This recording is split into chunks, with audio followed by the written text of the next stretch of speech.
Regresé a México sin un lugar donde vivir. Mi prima Hilda me ofreció su casa en Tepoztlán y me fui con Estusha. Ahí conocí a Rita, una pintora norteamericana. A su lado aprendí toda serie de artes y fue así que poco a poco mi mundo se transformó. Me introduje en un universo lleno de magia y sucesos extraños que no podía explicar. Una de las cosas interesantes es que Jacobo siempre fue un estudioso muy profundo de las tradiciones orientales.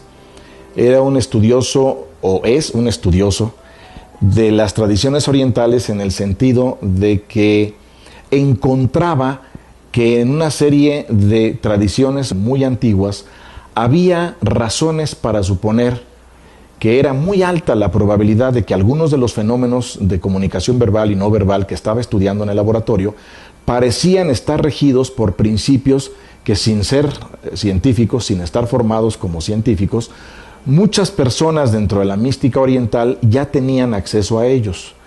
Y entonces inició una etapa muy prolífica en su funcionamiento como científico, en la cual lo que él buscaba era cómo estos cambios se parecían a los cambios que mostraban algunos de los grandes místicos orientales. Probablemente este mundo esté lleno de cosas que no entendemos, ¿no? Y Jacobo trataba de descubrir esas cosas, estaba sumergido en él. Frente a la casa había un monasterio yogi al que en ocasiones visitaba. Aprendí a meditar y durante alguno de mis viajes conocí a don Lucio, un chamán del estado de Morelos que se decía capaz de controlar el clima. Yo escribí al respecto, retomando las ideas de Einstein e incluyéndolas dentro de un marco psicofisiológico. Me interesé en su mundo y le pedí que me instruyera más sobre este. Era una búsqueda interminable de lo que era la psicología pues de los brujos, vamos a llamarlo así, ¿no? O sea, cómo curaban. Con los chamanes pues conoció muchísimo de lo que es la psicología.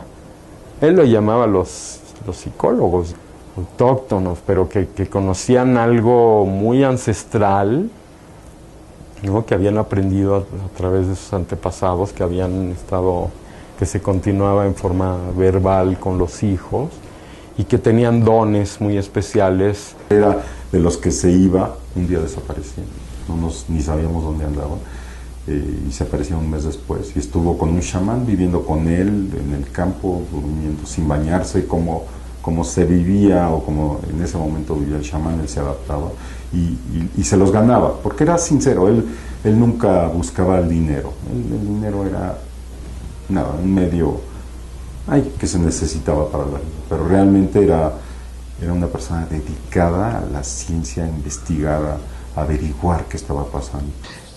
Yo me acuerdo que estábamos en Guanajuato durante un congreso, una noche que me dijo, fíjate que se me ocurrió una forma de explicar muchas de las cosas que aparentemente no se pueden someter a prueba, pero me decía, pero fíjate que estoy asustado porque tiene implicaciones demasiado importantes para gente que podría no entenderlas y que podría hacer mal uso de ellas. Esa fue la noche que me explicó esta oferta de la teoría de la sintergia. La teoría de la sintergia de Jacobo es una propuesta muy interesante que propone básicamente que hay una congruencia ligada con los fenómenos físicos, pero que esa congruencia es una congruencia que se afecta mutuamente de una manera total.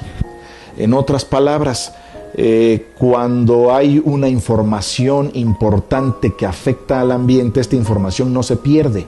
Él hablaba de energía, esa energía no se pierde.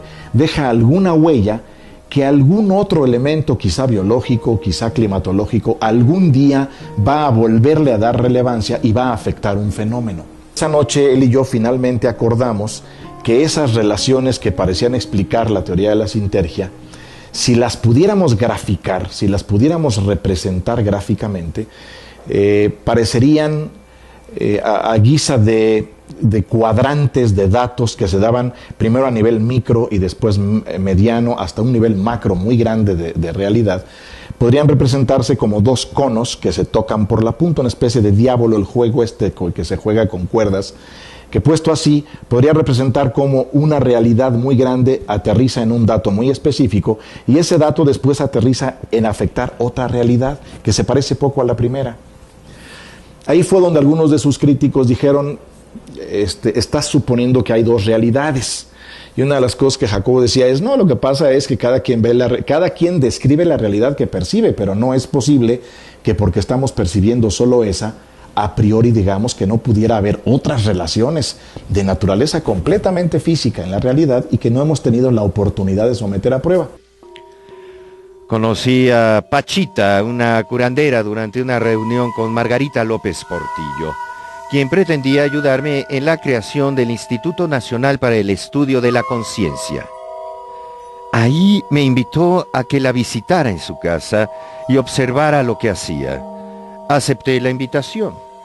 Llegué a un cuarto maloliente y semiobscuro. Pachita se hallaba sentada frente a una cama rústica. Leo, su ayudante, limpió el vientre del paciente y después Pachita enterró sin inhibiciones el afilado objeto. La sangre comenzó a brotar. Trataba de no gritar y pensé que todo era una farsa. El cuchillo era de hule y la sangre salsa de tomate.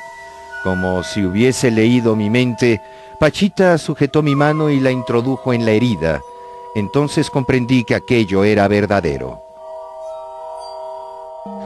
Me quedé pasmado, pero después me dije que aquello era congruente con mis ideas acerca de la experiencia como resultante de la creación del campo neuronal y su interacción en el espacio. Además, demostraba la existencia de diversos niveles de la realidad y que la teoría de la sintergia no estaba del todo equivocada.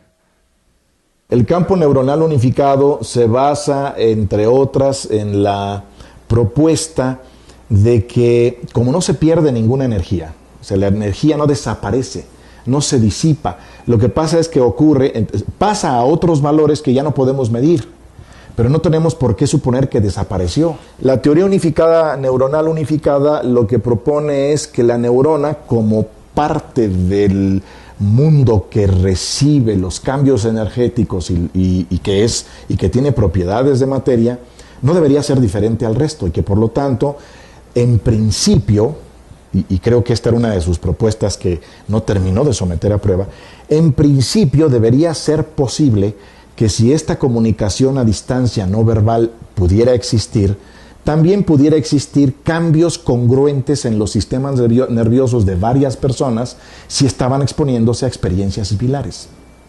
Y que esto en principio podría explicar por qué alguien no necesariamente tendría que hablar, pero que si había una actividad neurológica similar, muy parecida en términos de ondas, en sitios específicos del encéfalo, en sitios específicos del sistema nervioso, en principio debería ser posible cotejar cómo eso ocurría una vez y otra vez y otra vez, generando esto que llamábamos, o que él proponía que podría ser esta comunicación no verbal a distancia. Desarrolló una teoría que le llamó teoría sintérgica, que lo que significa es la síntesis de la energía, ¿no? Como el cerebro hace una síntesis de la energía que hay en el medio ambiente y con ello decodifica diferentes tipos de información. Entonces, bueno, es algo más complejo que eso, pero a partir de aquí daba fundamento a muchas de las cosas que sucedían en la meditación. Es decir, decía que cuando estabas meditando, en ciertos niveles de la meditación, lo que hacía tu cerebro era sintetizar la información para permitirte accesar a cierto nivel de conocimiento. Buscaba Jacobo era cómo explicarse fenómenos que para muchos parecían como mágicos y que la realidad es que él lo veía como la producción del cerebro, que eran productos del cerebro y de la interacción con las personas. Entonces yo creo que lo relevante de los descubrimientos de Jacobo, de la teoría de Jacobo, era que intentaba poner en palabras y en métodos sumamente rigurosos algo que antes era como místico, que no pertenecía a la psicología como tal.